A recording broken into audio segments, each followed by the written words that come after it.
जैसे किसी को धन का अभिमान होता है, विद्या का अभिमान, कुल का, बुद्धिमत्ता का, कई तरह का, लेकिन धन्य भाग है जिनको ये अभिमान आ जाए, हम श्री श्यामाजू के बल अभिमानी, श्यामाजू का अभिमान आ जाना, ये परम पावन अभिमान है, ये त्याज्य नहीं है। जैसे गोस्वामी जी कह रहे हैं, ये अभिमान भूल कर भी हमारे हृदय से कभी ना जाए, ये भरा रहे कि सियाराम स्वामी हो मैं उनका सेवक, अस अभिमान जाय जनि भूरे, मैं सेवक रघुपति पति मोरे, मैं सेवक रघुपति पति मोरे। हमारे माई श्यामाजू को अभिमान, ये अभिमान समस्त दोषों का नाश कर देता है, ये अभिमान उत्तम गति प्रदान करता है। इस अभिमान का फल क्या है? निरखत रहूं पलक नहीं बिसरूं। जैसे देहाभिमान में हम कभी शरीर का बैठकर चिंतन ध्यान करने की चेष्टा नहीं करते, हर क्षण स्वाभाविक चिंतन होता है, हर क्षण ये हमारे ध्यान में बसा रहता है तदात्म भाव से, मैं पुरुष हूं।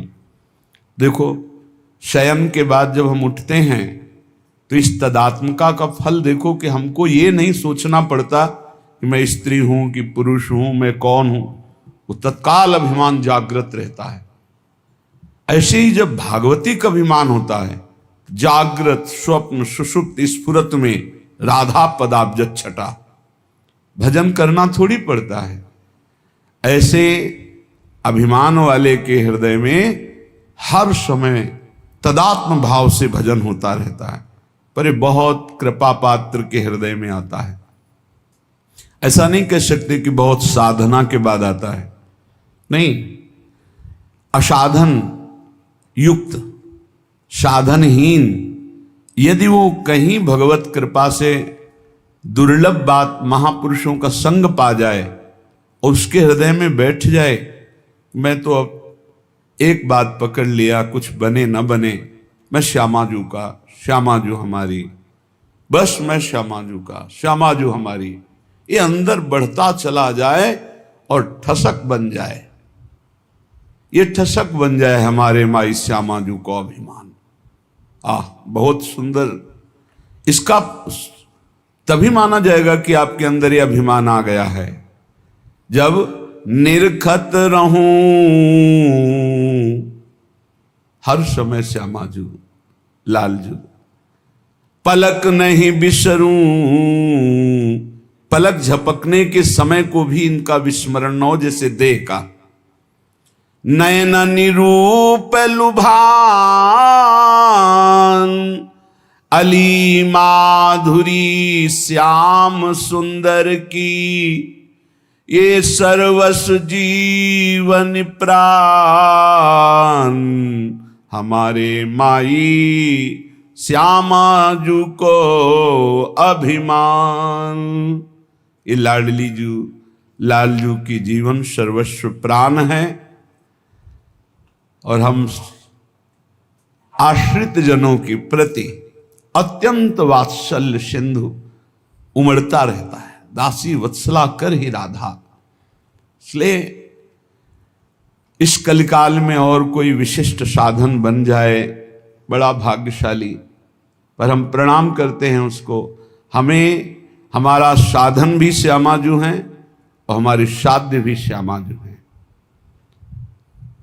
अगर साधन और साध्य श्यामाजू हैं तो असाधनों की सामर्थ्य नहीं कि प्रवेश कर सकें, और जहां असाधनों का प्रवेश नहीं है तो जीते जी वो जीवन मुक्त परम पद आनंद में है, उसे कोई परम पद और नहीं चाहिए।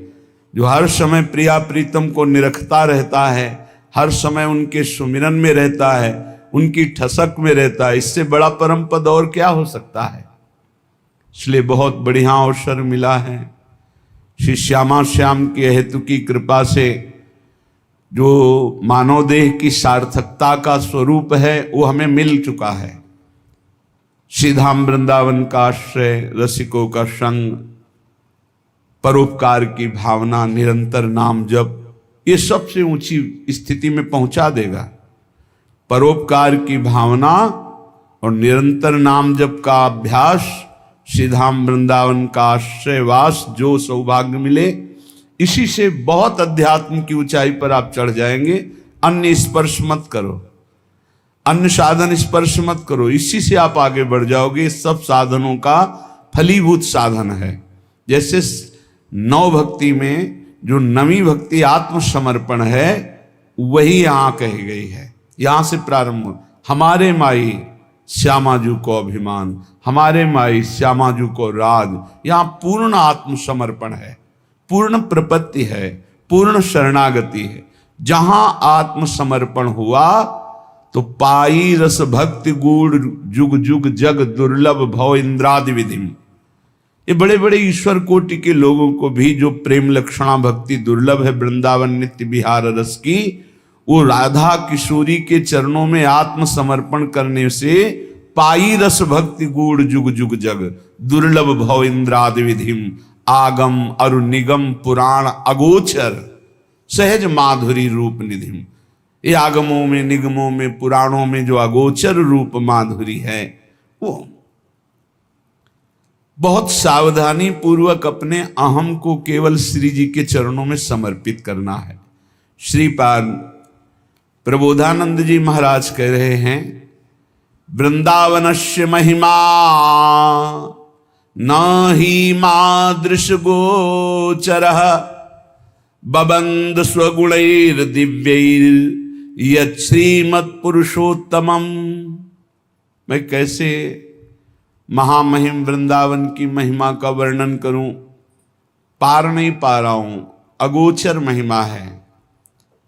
ये पुरुषोत्तम प्रभु श्री कृष्ण को और लाडली जू को अपने अधीन किए हुए है, इसकी कितनी महिमा वर्णन करूं।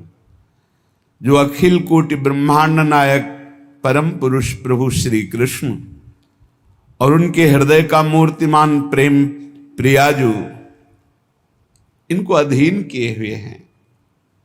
फिर कैसे वर्णन करूं। वृंदावन की महिमा वर्णन करने में बड़े बड़े महापुरुष कंपायमान हो जाते हैं, प्रेम शिथिल हो जाते हैं। क्योंकि एक शोभा हो तो देखकर वर्णन करे, प्रतिपल नवम नवम शोभा। सबको आनंद प्रदान करने वाले प्रभु श्री कृष्ण आनंद समुद्र, और आनंद समुद्र को आह्लाद देने वाली श्री लाडली जू, और लाडली लाल को आनंद देने वाला वृंदावन, कैसे महिमा वर्णन करे। जब लालजू की महिमा को वेद नेति नेति कहते हैं, फिर राधा तत्व तक तो पहुंची नहीं, वेद पुराण निगम आगमों की। फिर ऐसे श्री किशोरी किशोरजू को अपनी शोभा अपने आनंद से लुभायमान किए हुए है। ऐसे महामहिम वृंदावन का कैसे वर्णन करूं। अत्युन्मद महाप्रेम रस सारई सुसंभृतम आत्मवत् स्वीय सकल भज वृंदावनम बनम। यहां वास मात्र से अत्यंत उन्मादकारी प्रेम प्रकाशित हो जाता है।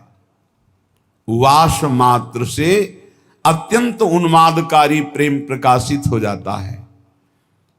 यहां खग मृग पशु पंछी जड़ चैतन्य जितने हैं, ये आत्म स्वरूप है, ये भगवत स्वरूप है। यहां व्यवहार की सत्ता नहीं है, यहां परमार्थ की सत्ता नहीं है, ये प्रेम की सत्ता है। यहां सब प्रेम में है, इसलिए किसी से भी ऐसा कोई व्यवहार न बने जो सांसारिक हो, जो लौकिक हो, जो अपराध भावना प्रस्तुत कर दे, हृदय को मलिन कर दे। ये देखो क्या कर रहा है, ये क्या कर रहा है, ये सब प्रेम में है। अत्यंत उन्मादकारी प्रेम वास मात्र से प्रकट हो जाए, ऐसा महिमा है वृंदावन की।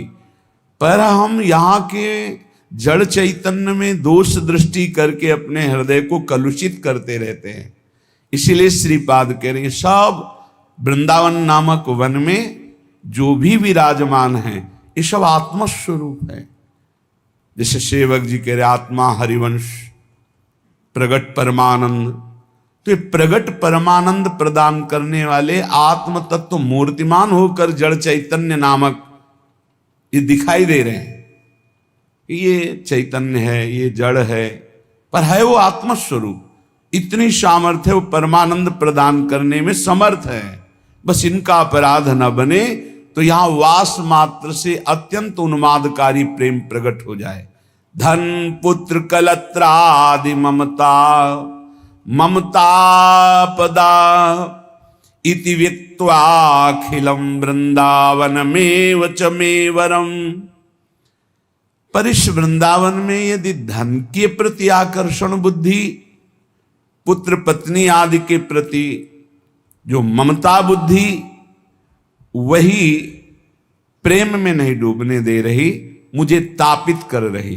धन पुत्र कलत्रादि ममता ममतापदा, यही मुझे ताप प्रदान कर रही, नहीं तो वास मात्र से प्रेमोन्माद हो जाए। अतएव हे प्रभु, मेरे को ऐसी सामर्थ्य दो कि मैं परिवार के बीच में रहता हुआ भी परिवार से ममता ना करूं। भाई ये बहुत जोर की बात है। ये ममता ही प्रियालाल के चरणों में प्रेम नहीं होने देती, और जन्म जन्मांतरों से इसी धोखे में फंसकर कि ये हमारे हैं, ये हमारे हैं, ये हमारे हैं, पूरा समय नष्ट हुआ, मरे, फिर इस जीव अकेले यहां से गया, फिर किसी नए परिवार, नया रिश्ता। हे प्रभु, मुझे ऐसा बल दो कि मैं सबकी ममता का त्याग कर सकूं। ये श्री वृंदावन में विराजमान रास रासेश्वर, रास रासेश्वरी युगल सरकार से हमारा जो प्रेम नहीं हो रहा, उसका कारण है देह ममता, पुत्र ममता, पत्नी ममता, सुहृद परिवार ममता। अब जितना आपको समय नष्ट करना है इसमें कर लो, अगर सार्थक करना है तो जल्दी से जल्दी इस ममता को प्रियालाल के चरणों में समर्पित कर दो। ममता समर्पित कर दो, सब वैसे ही चलाओ जैसे चला रहे हो। ममता अगर श्री जी के चरणों में नहीं हुई, इनमें हुई, तो अंतिम बात जो हमें उन्मादकारी प्रेम चाहिए था वो नहीं मिलेगा। क्योंकि प्रियालाल के चरणों से जो हमारा संबंध है वो तो है, वो पर प्रकाशित होता है ममता होने से। एक अहमता ममता ये जग में है दुखदाई, ये जब श्री जी की ओर लगे तो होत परम सुखदाई। समेट लो, प्रवीण हो बहुत जल्दी समेट लो, मंद हो धीरे धीरे समेट लो, निकृष्ट हो समेट ही नहीं पाओगे, काल तुम्हें समेट लेगा।